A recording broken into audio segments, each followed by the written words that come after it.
Welcome everyone to our channel the history bus. आज हम इस वीडियो का टॉपिक होने वाला है यूजीसी नेट जेआरएफ एग्ज़ाम, और हमें ज्वाइन किया है आलोकपुरी। आलोकपुरी जो है अभी सेंटर फॉर हिस्टोरिकल स्टडीज़ जो जेएनयू का एक सेंटर है, उसमें एंशिएंट हिस्ट्री में अपना पीएचडी कर रहे हैं। तो वेलकम आलोक। तो आलोक, जो आप अपना इंट्रोडक्शन थोड़ा दें व्यूअर्स के लिए, जो नए व्यूअर्स जुड़ेंगे इस चैनल से, उनको आप बताएं आपका जो अपना एकेडमिक जर्नी रहा है, आप बताएं कुछ। श्योर। तो first of all thank you Ankush कि मुझे इस चैनल पे इनवाइट करने के लिए। सो जैसे कि आपने बताया कि मेरा बैचलर्स जो था वो साइंस में हुआ था, मैंने बीएससी मैथ्स किया हुआ था। एंड देन हम पहले बैच थे जो सीयूटी के थ्रू मास्टर्स में आए जेएनयू। तो ये बड़ा डिफ़िकल्ट चॉइस था मेरे लिए कि बीएससी के बाद एमए डिसाइड करना है, घर वाले यहाँ स्विच करना, क्योंकि घर वाले ये बोलते थे कि तुम बीएससी किए हुए हो तो आगे भी एमएससी जो है किसी साइंस के बैकग्राउंड में, फिजिक्स हो गया, मैथ्स हो गया, उसमें करो। लेकिन कोरोना के 2 साल जो थे उसमें मैंने काफ़ी बुक्स पढ़े हुए थे हिस्ट्री के, तो मुझे लगा कि भाई ये ज़्यादा सूटेबल सब्जेक्ट है मेरे लिए कि मैं हिस्ट्री में परस्यू करूँ आगे करियर। तो एक डिलेमा तो था मेरे मन में, लेकिन सीयूटी जब पहली बार इंट्रोड्यूस हुआ तो मैंने डिटर्मिनेशन के साथ ये सोचा कि नहीं, ज़रूरी है कि आप सीयूटी के लिए अच्छे से प्रिपेयर करके मास्टर्स जो है वो जेएनयू से या किसी अच्छे इंस्टीट्यूट से किया जाए।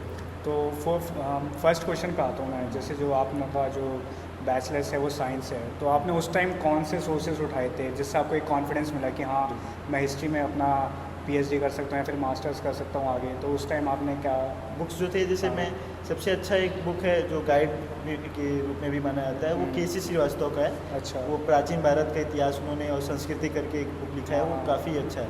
काफ़ी मोटी किताब है, लेकिन मेरे को लगता है काफ़ी कम्प्रिहेंसिव और काफ़ी नॉलेज या फैक्ट्स उसमें दिए हुए हैं। ब्रॉड अंडरस्टैंडिंग है। हिंदी में ही आता है, वो इंग्लिश में है भी नहीं, तो पता नहीं अभी उसके इंग्लिश वर्जन आए होंगे तो पता नहीं, लेकिन एक हिंदी में आता है, वो काफ़ी मोटी किताब। मिडीवल के लिए जो है मैंने सतीश चंद्रा का जो बुक है वो पढ़ा। मॉडर्न के लिए थोड़ा सा मेरा मॉडर्न उतना अच्छा नहीं था, तो मैंने ऐसे कोई स्पेक्ट्रम तो नहीं पढ़े जो काफ़ी जो कॉम्पिटिटिव एग्ज़ाम्स के लिए अच्छे माने जाते हैं, वो तो मेरे से नहीं हो पाया। लेकिन जो कुछ बुक्स है जैसे विपिन चंद्रा के हैं या यहाँ के शेखर बंदोपाध्याय नहीं पढ़े थे मैंने। वो नहीं पढ़ा। कुछ थे बुक्स जो उन्होंने पढ़े थे, तो इस वजह से मेरा मॉडर्न जो स्ट्रीम था वो काफ़ी कमज़ोर था। और जब यही एक रीज़न भी था कि जब मैंने यहाँ अप्लाई किया तो एंशिएंट के लिए अप्लाई किया हुआ था, क्योंकि मैंने एक क्रोनोलॉजी में पढ़ना शुरू किया हिस्ट्री को कि पहले एंशिएंट फिर मिडीवल फिर मॉडर्न, तो इसलिए मैंने यहाँ भी स्पेशलाइजेशन एंशिएंट में चूज़ किया। ठीक है, तो हम नेक्स्ट क्वेश्चन पे आते हैं जो है यूजीसी नेट जेआरएफ। आपने मतलब ये वाला एग्ज़ाम जो है कौन से साइकिल में दिया, मतलब ईयर वाइज? अच्छा, तो आप बताएं कौन से साइकिल में दिया ये? तो जब मैं मास्टर्स में आया तो शुरू में मैंने नहीं दिया, जब फर्स्ट सेमेस्टर था, फर्स्ट सेमेस्टर के एंड में जून का जब पेपर आया, आई थिंक 2023 के, है ना, 23 के जून का, तो उसमें मैंने दिया हुआ था। तो सरप्राइजिंगली बिना पढ़े, मतलब क्योंकि हम लोग मास्टर्स में आए थे तो बिना टाइम नहीं मिलता था कि कोई कॉम्पिटिटिव एग्ज़ाम्स के लिए तैयारी करें, एमसीक्यू लगाएं, जो भी करें, तो जो भी पुराने फैक्ट्स थे, पुराने नॉलेज था, उसके बेस पे मैंने गया ऐसी एग्ज़ाम देने, और लकीली मेरा नेट उसी समय हो गया। तो उसके बाद फिर दिसंबर का साइकिल आया, तो फिर वही एक आदत हो चुका था कि बिना पढ़े देना है। 2023 का साइकिल? हाँ, 2023 के जून का मैंने दिया था, फिर 2023 के दिसंबर का भी दिया। तो दिसंबर में भी बिना पढ़े गया, तो लकीली उस समय फिर जेआरएफ हो ही नहीं पाया, और काफ़ी इजी पेपर था, तो दुख भी लगा कि वो नहीं हो पाया। फिर मैंने अगले जून का दिया, फिर दिसंबर के 2024 के दिसंबर में मेरा जेआरएफ हो गया था। 2024 दिसंबर में जेआरएफ हो गया था। तो जैसे जो आपके जो 2 पहले अटैम्प्ट्स थे, जून के और दिसंबर के 2023 के, तो जो आपने 2024 में जून में निकाला है एग्ज़ाम ये वाला जेआरएफ, तो इसमें आपने मतलब क्या सोर्सेज लिए? जैसे आपने बताया कि आपने एंशिएंट के लिए जब आप अपना ज़ीरो से अपना स्टार्टिंग कर रहे थे, तो आपने केसी श्रीवास्तव पढ़ा, विपिन चंद्रा पढ़ा, लेकिन इस बार तो आपको कुछ अपग्रेडेड सोर्सेज की ज़रूरत पड़ी होगी ना जेआरएफ के लिए, तो उसमें क्या अपग्रेडेड तो मैं मान सकता हूँ कि मैंने सबसे इस बार कोशिश की कि जितने ज़्यादा हो सके एमसीक्यू लगाएं। अच्छा। तो एक ये फैक्ट था कि एमसीक्यू लगाने से क्या होता है कि आप समझ में पाते हैं कि कहाँ, मतलब वो आपके दिमाग में आते रहता है। आप एमसीक्यू लगाएंगे, वो गलत होगा तो आपके दिमाग में एक जाएगा कि ये गलत हो गया तो क्यों हुआ, तो फिर आप दिमाग में स्ट्राइक करता है वो चीज़। तो एमसीक्यू सबसे ज़्यादा मैंने लगाया, इस बार कोशिश की है। और एक मेरे साथ अच्छा था कि जब मैं सीयूटी का तैयारी कर रहा था, मैंने नोट्स बनाए थे प्रॉपर एंशिएंट के, मॉडर्न के और मिडीवल के। तो उस नोट्स को मैंने फिर से रिवाइज़ किया, अच्छे से पढ़ा, काफ़ी 2-3 बार पढ़ा। और ख़ुद के नोट्स होते हैं तो मुझे लगता है वो ज़्यादा बेटर है, क्योंकि आप उससे फिर खुद से लिखते हैं तो आपको समझ में आता है कि आप कहाँ कुछ जैसे मैंने मीडियल का बनाया तो विजयनगर का उसमें जिक्र नहीं था, या ज़्यादा उसके ऊपर नोट्स में अच्छे वो नहीं थे, इन्फॉर्मेशन नहीं था। जैसे मैंने मीडियल के लिए जब नोट्स बनाए थे तो उसमें देखा कि विजयनगर के ऊपर ज़्यादा मैंने नहीं लिखा हुआ है, तो विजयनगर के लिए अलग से सोच पड़े कुछ, ताकि उससे अगर कोई MCQ आया, क्वेश्चन आया तो मैं उसको टैकल कर सकूँ। ठीक ठीक। तो पुराने नोट्स थे, फिर दृष्टि पब्लिकेशन की एक गाइड टाइप की आती है बुक, है ना, वो मैंने पढ़ा, वो मेरे को लगता है ज़्यादा बेटर है। अब प्रीवियस नेट के क्वेश्चंस थे उसको भी मैंने सॉल्व किया। एक और बुक होता है जो हिंदी मीडियम में ही आता है, आर्य पब्लिकेशन आई थिंक, वो काफ़ी मोटी बुक है, काफ़ी कंप्रेसिव है, लेंदी है, तो मैंने उसको अवॉइड किया कि मैं उसके थ्रू तो नहीं जा पाऊँगा। तो ये कुछ मटेरियल्स थे मेरे। ठीक है। इस मटेरियल्स के अलावा और कोई रफ बुक लिस्ट हो आपके लिए, मतलब जो नए एस्पायरेंट्स अभी आने वाले हैं उनको कोई ऑप्शंस मिल जाए जैसे, तो उसमें कुछ हो?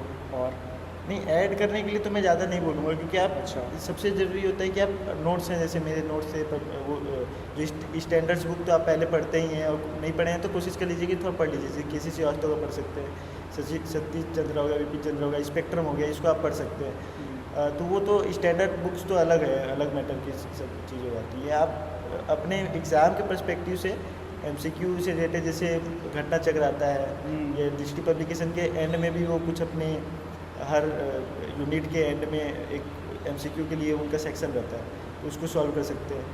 तो अलग से ऐड करने के बजाय जो पुराने जो चीज़ें उनको कई बार रिपीट कीजिए, उनको समझिए कि उसमें क्या कमी है, उसके लिए अलग से थोड़ा पढ़ सकते हैं आप। लेकिन मुझे लगता है कि रिवाइज करना ज़्यादा ज़रूरी है, रेदर देन कि मटेरियल और गैदर किया जाए। तो अब नेक्स्ट क्वेश्चन मैं पूछूंगा कि कितना टाइम टेकिंग है ये, मतलब टाइम कितना? टेकिंग तो मैं मानता हूँ 0% है। मैं आपको रियलिटी बता रहा हूँ। हाँ। जब मैंने इस बार जब मेरा JRF हुआ जून में, दिसंबर 24 में, उस समय PhD के इंटरव्यू दिसंबर में ही होने थे और हुए भी, और रिजल्ट भी 2 जनवरी के आसपास आ गया था। 10 जनवरी को अपना नेट का एग्ज़ाम था। मैंने उस दिन बिल्कुल नहीं पढ़ा था, उस पूरे मंथ में या उससे पहले, मतलब एकदम बोलना चाहिए बिल्कुल तैयारी नहीं थी मेरी। मैं गया, चीज़ होके गया कि मतलब जाके देना है, और लकीली मेरा JRF हो गया उस समय। जबकि मैंने जून के लिए, उससे पहले वाले साइकिल के लिए इतना ज़्यादा पढ़ा था कि काफ़ी पढ़ा था, लाइब्रेरी में समय गुजारे, ताकि मैं सोचा था उसके बेस पे ही PhD में एडमिशन होने हैं, तो उसमें अगर अच्छा किया जाएगा तो चांस है कि PhD में आसानी से एडमिशन हो जाए, क्योंकि मार्क्स अच्छे रहेंगे। लेकिन उस समय तो JRF नहीं हो पाया हालांकि। लेकिन जब दिसंबर वाला था तो मैंने ज़्यादा उसके लिए कोशिश नहीं किया। हाँ, ये था कि एक बार आप मेहनत करते हैं, मेरा एक चीज़ में विश्वास है कि आप एक बार मेहनत कर लीजिए, कि JRF जो होता है वो तो मेरे को थोड़ा सा लक फैक्टर के ऊपर ज़्यादा डिपेंड होता है, ऐसा लगता है। ठीक है, हम इस बात पर आएंगे, मतलब आपका जो एक्सपीरियंस रहा इस एग्ज़ाम के साथ। तो फर्स्ट क्वेश्चन इसी पे आएंगे कि आपके कितने आपने अटैम्प्ट्स लिए इस एग्ज़ाम के लिए टोटल? ये आई JRF निकालने सेकेंड और फोर्थ, ये फोर्थ अटैम्प्ट में मेरा JRF। अच्छा, फोर्थ अटैम्प्ट में आपका JRF निकला है। ठीक है, तो आपका स्ट्रेटेजी क्या रहा? मतलब जो अभी मास्टर्स में जो अभी लोग हैं, जैसे आपने बताया कि आपने अपने फर्स्ट सेमेस्टर में ये एग्ज़ाम स्किप कर दिया, अब कोई भी रीज़न होंगे वो आप हमें बता सकते हैं, शेयर कर सकते हैं? रीज़न तो यही था कि मैं उतना अवेयर नहीं था नेट के एग्ज़ाम से। जैसे हमारे साइंस बैकग्राउंड में जब हम अपने प्रोफेसर से बात करते थे तो वो बोलते थे CSIR नेट होता है, तो उतना था कि एक नेट का एग्ज़ाम होता है जिसके थ्रू अवेयर नहीं थे। अवेयरनेस का कमी था, नो डाउट, ये फैक्टर तो था ही। साथ में क्योंकि पहली बार घर से निकला था, चीज़ें उतनी समझ में नहीं आती, तो सेटल होने में, क्योंकि हमारा दिसंबर में ही एडमिशन हुआ था मास्टर्स में, तो दिसंबर में आने के बाद फिर जनवरी में फिर से एग्ज़ाम। हाँ, तो 1 महीने के अंदर ही वो सारे प्रोसेस करने थे, इस वजह से वो छूट गया एग्ज़ाम मेरे से, तो मैं उसको नहीं दे पाया।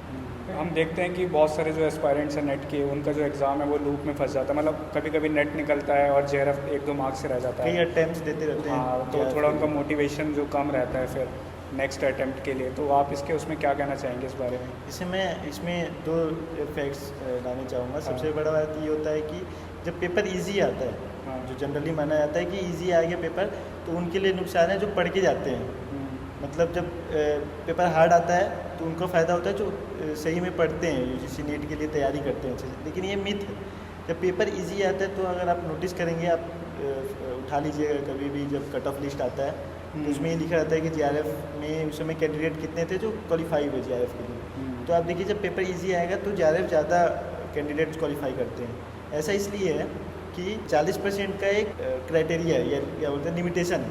जब मान लीजिए 100 क्वेश्चन है उसमें 40, हाँ वो 40 क्वेश्चन आप सही करेंगे तब जाके आप कट ऑफ में या आप काउंट होंगे नेट के लिए, बाद में एलिजिबल बनेंगे। नेट पास होना या ना होना वो एक डिफरेंट मैटर है, लेकिन 40% का पहले एक लिमिट है, उसको आप क्रॉस करें देन वो आप नेट के लिए और JRF के लिए एलिजिबल होंगे। तो जब पेपर इजी आता है तो 40% की जो लिमिट है उसको क्रॉस करने वाले लोगों की संख्या ज़्यादा हो जाती है, और जब वो ज़्यादा होती है तो उनमें 1% को JRF मिलता है। तो जैसे मैंने जून में जब पेपर दिया तो उस समय जून का जनरली हिस्ट्री में माना जाता है कि पेपर टफ आता है थोड़ा। तो जब जून में मैंने दिया तो पेपर टफ हो गए, तो उस समय सीट्स जो थे वो 250 या 300 के आसपास आए थे, 250 आई थिंक आए थे। जबकि दिसंबर में जब एग्ज़ाम होता है तो आप देखिएगा 500 कभी मतलब मैक्स 500 चला जाता है। तो लगभग जो सीट है उनकी संख्या JRF के लिए दुगनी हो जाती है जब पेपर इजी आता है। तो टारगेट यही करना चाहिए कि जब आपको पता है कि जून में जब पेपर कठिन आएंगे, है ना, तो टारगेट इस चीज़ को रखिए कि दिसंबर में अच्छे से तैयारी करके दें, है ना, लापरवाही किए बिना। जैसे कि मेरा जून में नेट हो गया था बिना पढ़े, तो मैंने सोचा कि दिसंबर में भी इसी प्रकार दिया जाएगा तो हो जाएगा। उस लापरवाही में मेरा नहीं हुआ, जबकि मेरे सारे जो दोस्त थे उनका JRF उस समय हो गया था। तो मैं ये मानता हूँ कि पेपर इजी आना एक बड़ा फैक्टर है आपके JRF ना होने और होने पे। सेकंड फैक्टर मुझे लगता है नेगेटिव मार्किंग का, क्योंकि आप जानते हो कि JRF में नेगेटिव मार्किंग नहीं है। तो मैं पेपर 2 का बात करता हूँ स्पेसिफिकली कि अगर आप पेपर 2 में देखें कि 100 क्वेश्चन होते हैं, 100 क्वेश्चन में मैं बता रहा हूँ जो पढ़ता ये जो 20 एग्ज़ाम के लिए तैयारी कर रहा है, पढ़ रहा है, उसके लिए 60 क्वेश्चन तो ऐसे होंगे जो मतलब वो कर ले जाएगा।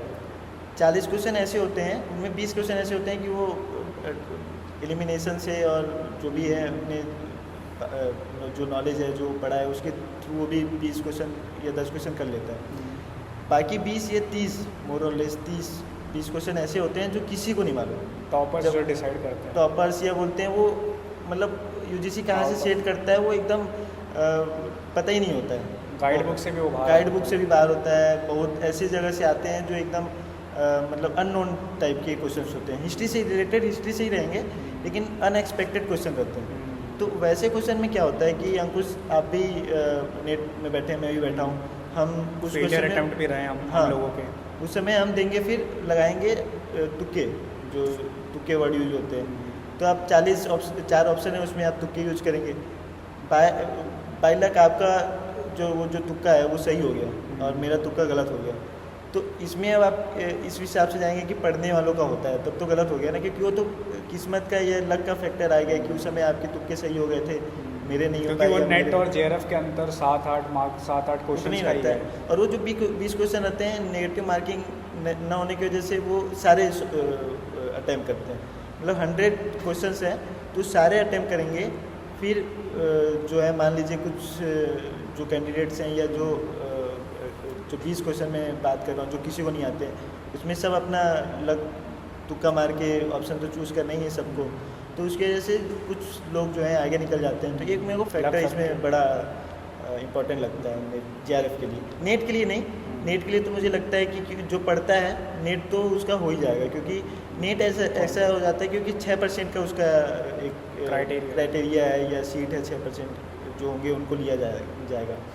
तो 6% में थोड़ा ज़्यादा कैंडिडेट आते हैं, तो जो पढ़ेगा उसका नेट तो हो जाएगा, लेकिन JRF के लिए थोड़ा लक फैक्टर इंपॉर्टेंट है। जैसे जो लक फैक्टर की आपने बात कही, तो इसका मतलब ये थोड़ी है कि आप मोटिवेशन आपका कम हो जाए कि यार लक पर ये सब रहने वाला है। ऐसा भी नहीं है। हाँ। आप अगर पढ़ेंगे, ईमानदार हैं अपने पढ़ाई को लेके, तो मुझे लगता है कि वो काम तो करता है। लक फैक्टर इतना बड़ा भी नहीं है, नो डाउट है, लेकिन उसको सोच के ही चलना वो थोड़ा सा गलत है। उतना सोचना नहीं है, लेकिन हाँ जब आप लूप में फंसते हैं तो मुझे लगता है कि ये एनालाइज करना ज़रूरी है कि क्यों ऐसा क्यों हो रहा है।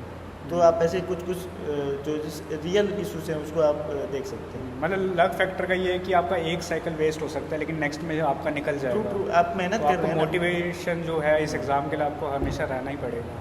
मेरे को लगता है कुछ तुम्हारा 2 बार JRF है ना, तो मेहनत करने से ऐसा नहीं है कि नहीं होता है। जब आप मेहनत करेंगे, आप नॉलेज रखें हिस्ट्री का कॉन्टिन्यूस आप सोर्सेज पे अपने No पकड़ doubt. बना के रखेंगे तो बिल्कुल। निकल जाएगा, ये तो है। होता है। डिस्कशन का जो लास्ट क्वेश्चन रहने वाला है वो है एमए जो अभी लोग कर रहे हैं, मतलब अपने फर्स्ट सेमेस्टर में हैं, उनके लिए आप क्या बोलना चाहेंगे? मतलब आप क्या अपना स्ट्रेटेजी उनको बताना चाहेंगे, उनको कैसे इस एग्ज़ाम को हैंडल करना चाहिए अपने मास्टर्स के कोर्स के साथ साथ? तो ओके, तो इसमें दो चीज़ें हैं, एक तो एमए जो फर्स्ट ईयर में है और जो सेकंड ईयर में है। तो मैं ऐसा बिलीव करता हूँ कि जो एमए फर्स्ट ईयर में है, अभी तो हालांकि नेट का एक चेंज हुआ है शायद क्राइटेरिया कि अब जो फर्स्ट ईयर है वो शायद नहीं दे सकते नेट के एग्ज़ाम को। अच्छा। लेकिन मैंने कई लोगों से बात किया था अपने जूनियर्स को, उन्होंने फर्स्ट ईयर में रहते हुए भी एग्ज़ाम दिया था। तो शायद आई थिंक फॉर्म तो भर सकते हैं वो लोग और दे भी सकते हैं, बाकी वो पीएचडी होने के लिए या आगे पीएचडी के लिए क्वालिफाई होंगे नहीं होंगे वो अलग मैटर है। तो जो मैं फर्स्ट ईयर है उनके लिए तो मैं ये बोलना चाहूँगा कि उनको अपने फर्स्ट ईयर में, मतलब first semester and second semester में कम से कम अपने एकेडमिक्स में ध्यान देना चाहिए, है ना? क्योंकि आप आगे नीट जब क्लियर करेंगे या जेआरएफ क्लियर करेंगे तो आपको रिसर्च करना है, तो आपको पहले से ही कुछ जो स्टैंडर्ड्स बुक हैं या जो आपको प्रोफेसर्स जो हैं वो सजेस्ट करते हैं आर्टिकल्स रीडिंग्स, उनको पढ़ें। तो फर्स्ट ईयर तो बिल्कुल मैं ये मानूंगा कि उनको तो ज़्यादा दें, बिल्कुल दें, नेट का एग्ज़ाम बिल्कुल दें अगर उनको अलाउ करते हैं तो। हाईली फोकस्ड अपने हाईली academics फोकस नहीं होना चाहिए, अगर उनको academics- रिसर्च में आना है तो। बिल्कुल। एंड सेकेंड ईयर से उनको ज़्यादा फोकस होना चाहिए नेट के लिए, है ना? कि सेकेंड ईयर वालों के लिए फिर एक आखिरी जो है वो पड़ाव हो जाता है कि अब उनको सीधा पीएचडी में इनरोल होना है। तो मैं ये मानता हूँ कि उनके लिए ज़रूरी है कि वो नेट में ज़्यादा फोकस करें। लेकिन फर्स्ट ईयर के बच्चों को, जैसे मैं कई बार स्टूडेंट्स मिला, उन्होंने अभी पहले फर्स्ट ईयर से ही सोचा है कि नेट कैसे दें, नेट कैसे क्लियर करें या जेआरएफ कैसे क्लियर करें। अच्छी बात है, ये मोटिवेशन होनी चाहिए, लेकिन फर्स्ट ईयर में अगर आप इसी में नेट में ही उलझ जाएंगे तो मुझे लगता है कि आपका एकेडमिक्स ख़राब हो जाएगा। आप फिर अच्छे से अपने आर्टिकल्स को, अपने खुद एक ब्रॉडर अंडरस्टैंडिंग हिस्ट्री के लिए डेवलप नहीं कर पाएंगे। हाँ, मतलब वही बात है कि मतलब आप जेआरएफ अगर आप अपने पहले सेमेस्टर में या फिर सेकंड सेमेस्टर में निकाल देते हैं, लेकिन आपको अल्टीमेट आपका गोल तो पीएचडी है, PhD है। लेकिन पीएचडी तक पहुँचते पहुँचते आपके पास कोई रिसर्च टॉपिक ही नहीं होता अच्छा, तो वो जेआरएफ भी आपका वेस्ट चले जाता है। तो आपको दोनों चीज़ों को एक साथ रखना पड़ेगा, मतलब आपको मैनेज करना पड़ेगा। मैनेज करना चाहिए। So thank you for watching this video. I hope you liked it, and share, like and subscribe. Thank you Ankush.